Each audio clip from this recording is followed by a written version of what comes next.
Nos cuesta apartar una hora de la semana para el Señor. Todavía nos cuesta. A pesar que en muchos lugares estamos confinados. Mi ciudad aquí todavía está con cuarentena bastante estricta, de modo que no podemos siquiera salir al jardín de la casa, salvo para algunas cosas muy excepcionales, pero en general estamos todos confinados todavía por esto del COVID. Y nos cuesta realmente apartar una hora de la semana, una hora, para venir a este encuentro con el Señor, para escuchar su palabra, para tratar de comprender qué es lo que el Señor quiere de mi vida cristiana. De tarde en tarde, yo escucho a mis hermanos que me llaman, que me hablan, que me escriben. Como ya tenemos en esto muchos meses que no podemos hacer más que acompañar, y acompañar muchas veces virtualmente por las redes sociales o por los llamados telefónicos. Entonces hacemos ese acompañamiento con el gusto y con el anhelo grande de dar una palabra de esperanza, de hacer nuestro ministerio de pastor, pastorearlas a nuestras hermanas y a nuestros hermanos. Las lecturas hoy día son bien interesantes, muy interesantes. Yo quisiera enfocarme en un aspecto de la riqueza de toda la lectura.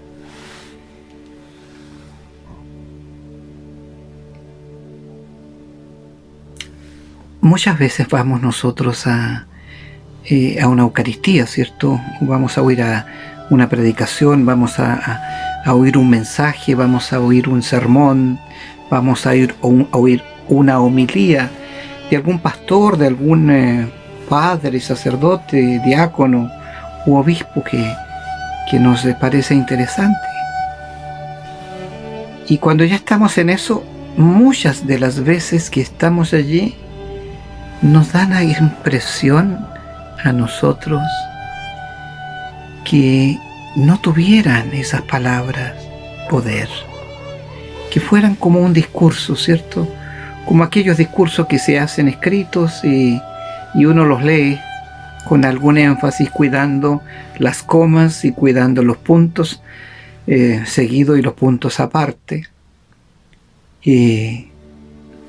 Pero pareciera que el mensaje no tuviera poder.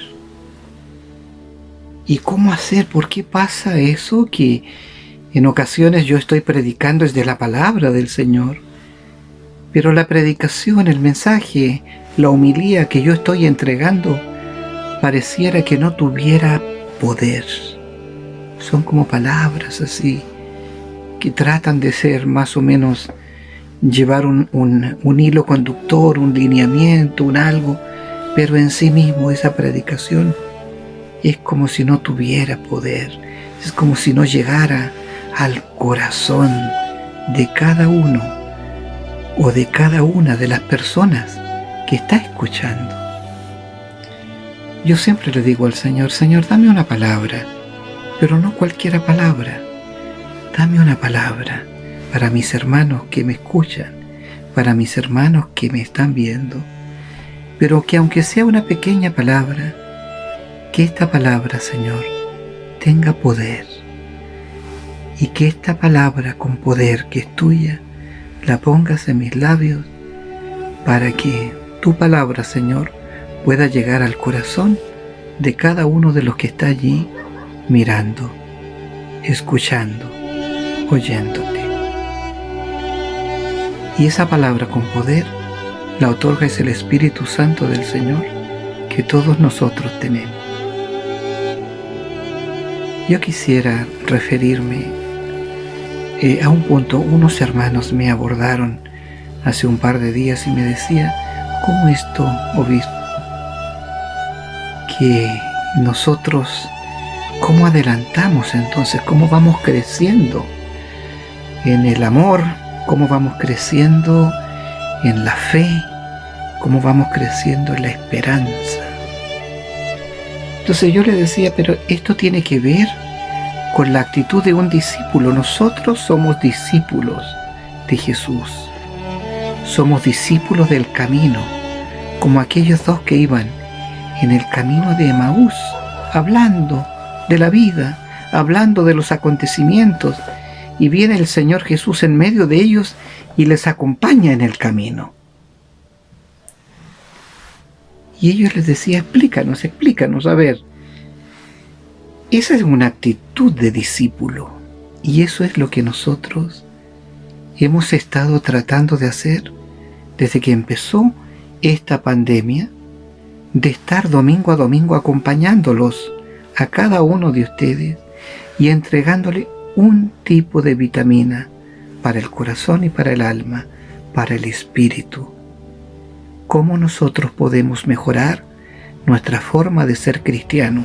¿Cómo podemos nosotros cada vez más asemejarnos al tipo de persona que Dios espera de nosotros?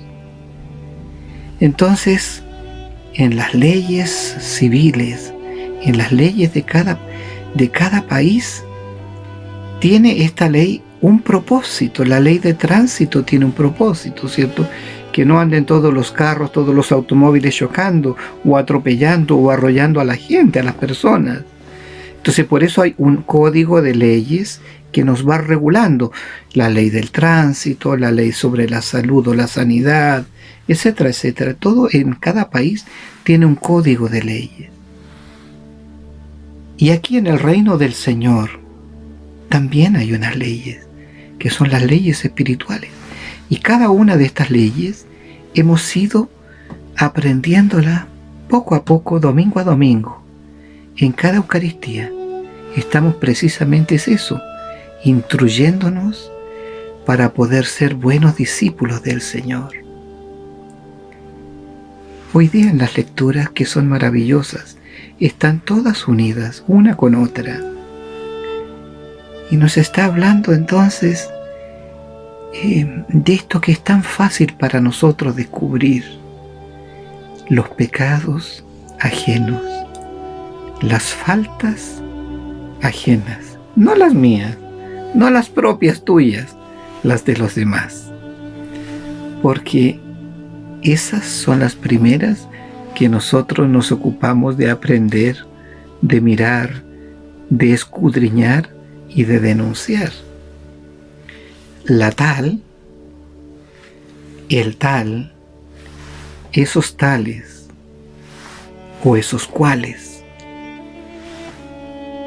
Y nos llenamos entonces nosotros de un montón de basura, como si en nuestro hogar, en la casa donde tú vives, cocinaras todos los días y en un mes entero no sacaras los desperdicios de la basura, sino que lo fueras acumulando al interior de tu casa.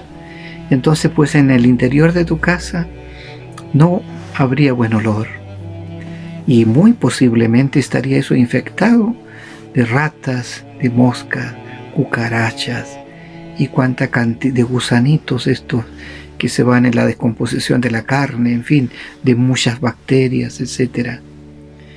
Porque en el orden natural hay también una ley natural, la ley de la descomposición, ¿cierto? Las materias se van cambiando, se van pudriendo, van produciendo olores horribles de feos, ¿cierto? Líquidos feos también, y bacterias que se van transformando también, que van transformando la materia en descomposición, y pues llegan los insectos, y con todo eso es un peligro grandísimo para nuestra salud en el ámbito sanitario. Y en el aspecto espiritual pasa exactamente lo mismo.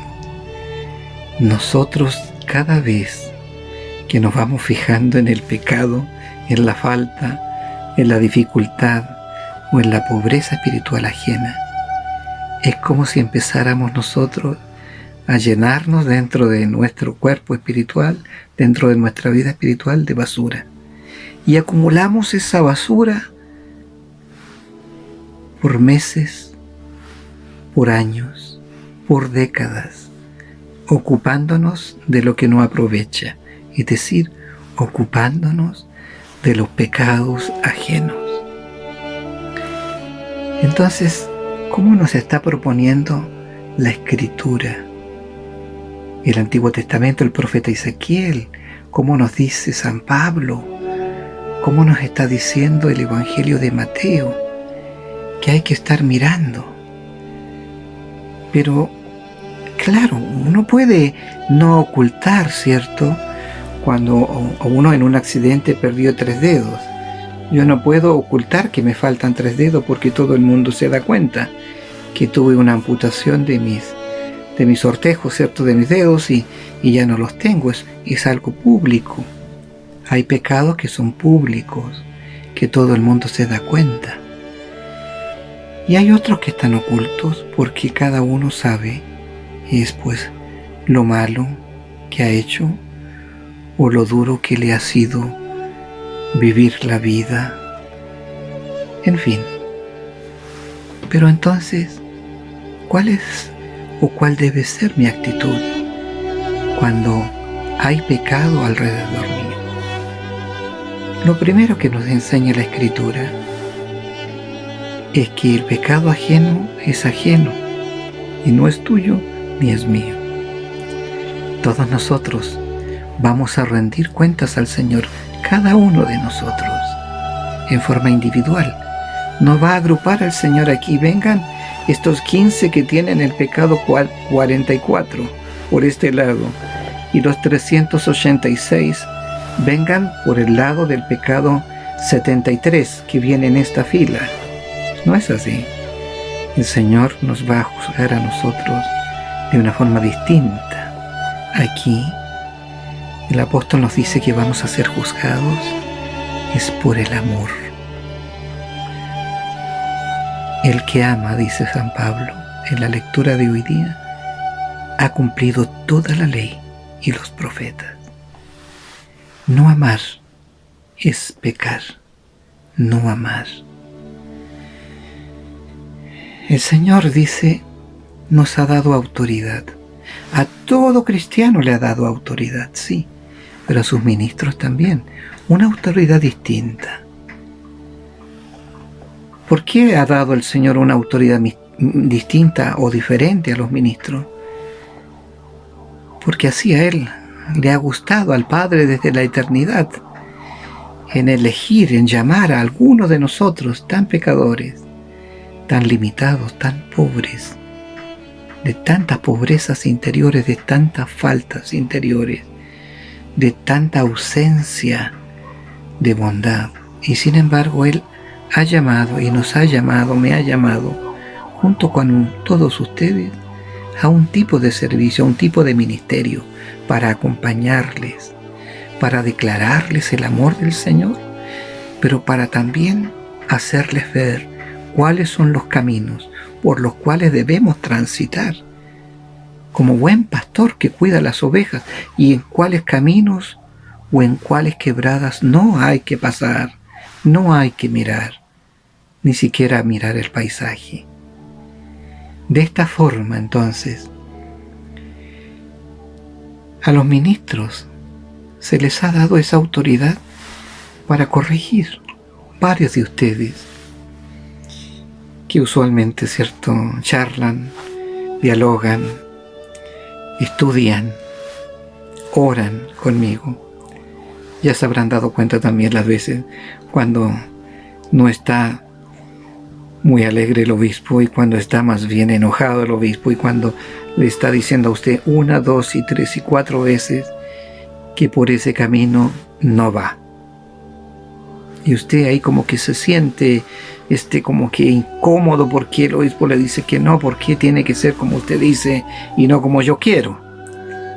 Y es precisamente la actitud de todos los hijos. Los hijos dicen, papá, pero ¿por qué me haces esto? Es que yo quiero. Y es el padre seguro, el papá en la familia, es el que ve más allá de lo que uno ve, de lo que el hijo ve directamente. El papá sabe que no puede comerse pues toda la comida del mes en un día, porque va a pasar 29 días de hambre. Por lo tanto, se come es la porción que corresponde, colocando un ejemplo. En estas leyes del reino también existe esta hermosa ley que dice que cuando nosotros nos damos cuenta del pecado ajeno, tenemos que intervenir, claro, hasta dónde tenemos que intervenir y a quién le corresponde intervenir y cómo debemos intervenir. Es bonito esto. En algunas comunidades antiguas se hacía esto de la corrección fraterna. Cada uno se ponía en un centro, se armaba un círculo, ¿cierto? Y todo el mundo le vomitaba encima todo lo malo que había visto. El pobrecito que estaba al medio, si no salía de rodillas o rostro en tierra arañándolo para poder escapar de allí, pues y si no se iba, ¿cierto? Muchas veces nos hemos sentido así, al medio de un círculo donde todos nos apuntan, donde todos tienen una buena palabra para mí. Pero los resultados no siempre son los que uno espera. Nosotros no estamos aquí para cumplir el deseo o el capricho de una persona, es que yo quiero que sea de esta forma. Lo que nosotros tenemos que hacer es buscar la estatura de Jesús. Nosotros tenemos que llegar a esa estatura, ser de la talla de Cristo. Ese es nuestro norte. Y despojarnos entonces de las cosas que van estropeando nuestro camino. Muchas de esas cosas han sido pecado. Hay pecado, claro que hay pecado. No siempre las cosas malas que yo hago son un pecado, siendo malas. Los pecados han ido cambiando en el matiz, en el barniz, en cómo se dibujan, en cómo son. Hay pecados como los 10 mandamientos de la ley del Señor que no están pasados de moda. Los 10 mandamientos siguen vigentes hoy día, absolutamente, desde el primero hasta el 10º. Pero hay otros con la tecnología que han invadido también nuestra vida. Yo quisiera, mis hermanos y mis hermanas, este domingo, invitarles a tener esa actitud de la misericordia, esa actitud del amor por el hermano que está caído, por el amor al hermano que está en angustia, por el amor al hermano que ha estado roto en su corazón, que rompió su matrimonio, que rompió su relación, que rompió su comunión con el Señor, que rompió y tiró su vocación.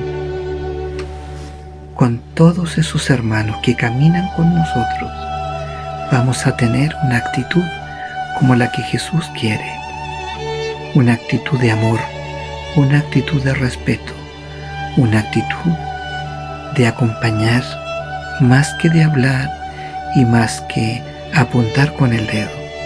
Quiero invitarles hoy día, en esta fecha, en este domingo especial, a que esta palabra la podamos vivir nosotros de una forma más fresca.